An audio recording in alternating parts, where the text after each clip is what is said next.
Hey everybody, welcome back to Electric Cafe.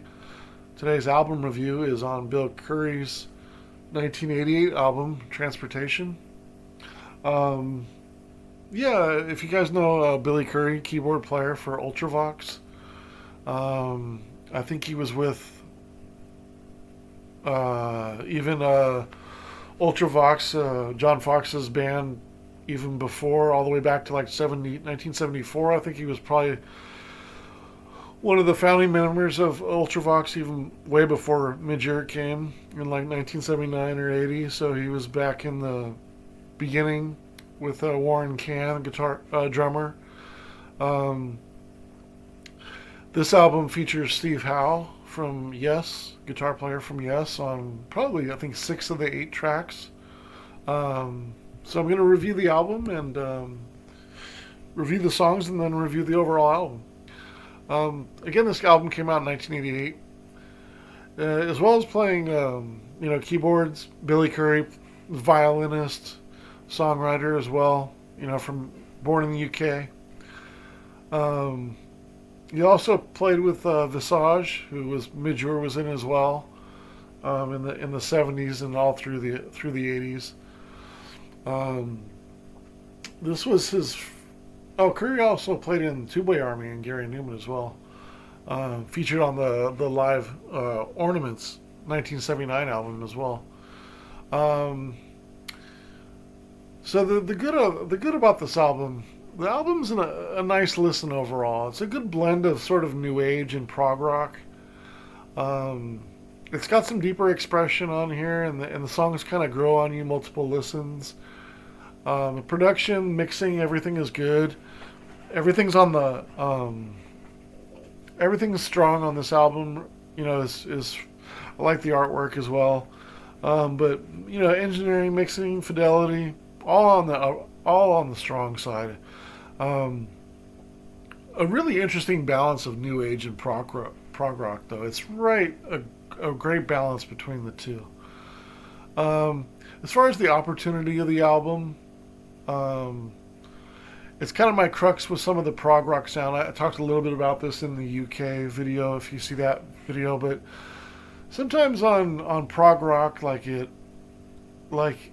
if there's too much noodling and too much solo stuff, it kind of like I don't really I again like I said in the earlier review, I don't really care if you're technically a great keyboard player.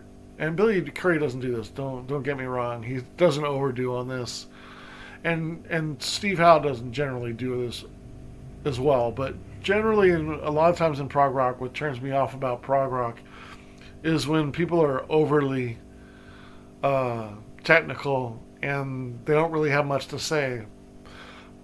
One of my examples I gave was Emerson, Lake and Palmer. They don't do this to the extreme, but Steve Lake definitely does this a lot when he plays.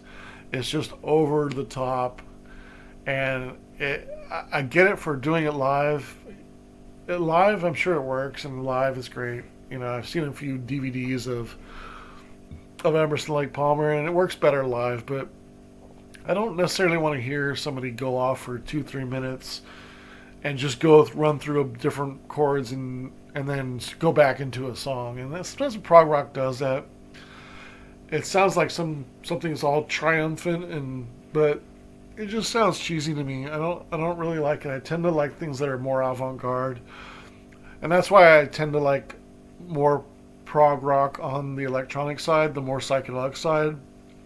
I'm more a fan of like Tangerine Dream or Can or Cluster or Hawkwind or Gong. I like the more I wouldn't say intellectual, the more retrospective, the more thought provoking music. Maybe the more weirder stuff, the more psychedelic stuff. I tend to like that stuff more so than the American prog rock. I am starting to like some King Crimson and stuff like that, but you know, yes, I'm okay with, but there's some. I think Yes is probably a good example where some of Yes kind of becomes a little cheesy for me. I mean, so take that with a grain of salt. That's just my opinion. I don't think it's all cheesy, but you know, if it crosses that line for me, I'm okay with it. But it's not going to be in my more favorite style of prog. You know, so I tend to like things on the weirder side. This is pretty much transportation is pretty much, and I like a lot of new age stuff again as long as it doesn't get cheesy. And this is kind of borderline on that. It does get a little bit cheesy, but not. It doesn't get over or it doesn't get close to being over top. It just kind of delves into it a little bit, but never really kind of gets in there. And so I do like this album for not doing that. Steve Howe does a good job on that and not going overboard too. It's a good balance of him. Um, you know, so it's again it's a nice album overall. Listen, I do feel like maybe the album hasn't dated as well.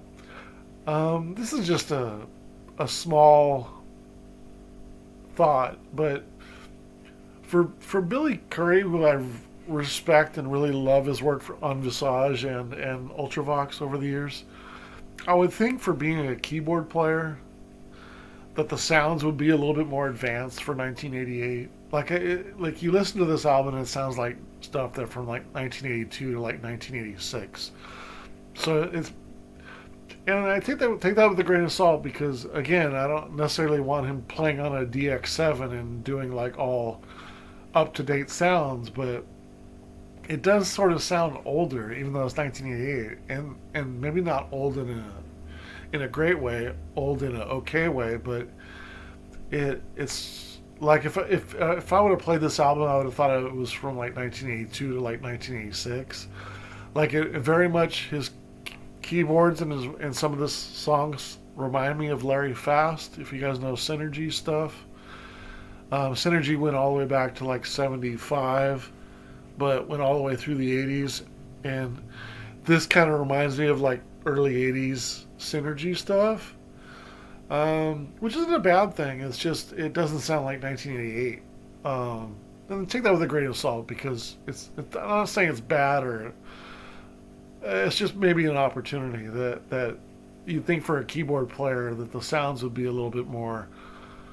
Maybe it's not. I'm not saying it's advanced. I would just hope that it would be a little bit more avant-garde or experimental or different or not poppy. You know, but that's okay because I mean it's Ultravox. I don't, Ultravox is fairly poppy, but I wish there was some darker sounds in here. I wish there was some like deeper, there is a little bit of deeper expression like with India, even though it's poppy, Traveler, you know what I mean, but it doesn't really have the sort of balanced mood that I would like from a new age album, balanced mood that I would like from a prog rock album. 8 tracks on here. Kind of go into it, review some of the tracks here. Airlift, titled the first track, has more of a prog rock sound. Nice keyboard sounds, good melodic sounds, good changes. Nothing overly cheesy, which is one of the things I look for. Prog rock, like I was saying. It does feel like a motivational song, and that's the thing that prog rock sometimes I have an issue with. If it sounds like a motivational song, and it sounds too triumphant and too trying to, this is, pop rock's version of doing a pop song. Sometimes sounds like a motivational song, and if it gets into that too much, it's kind of veering towards the cheesy, and this kind of has a little bit of that. Nothing overly cheesy though, thank God, and thankfully nothing overly cheesy on this album.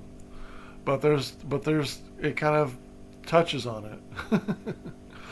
2 stars. It's a good song though. Traveler, good song, 2 stars. Good keyboard lead, some solid drumming in this. Nothing over the top with Steve Howe, so that's cool. Track 3 is actually the one has the deepest, the deepest expression on the keyboard. I feel like It sounds a little bit like the original Tron soundtrack. If you guys know, the Tron soundtrack was done by Wendy Carlos. Um, it doesn't necessarily do avant-garde or music concrete of any kind of like depth, but she did the original switched on Bach stuff. She does have a deeper, and because she did the Tron soundtrack, there is a little bit of minimalism in there, and some.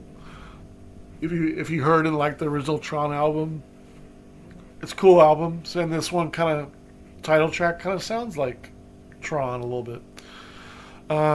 Keyboard is a touch corny though, and dare I say dated in parts again. Guitars are solid, but it is a better track than the first two. I got it 2 3/4.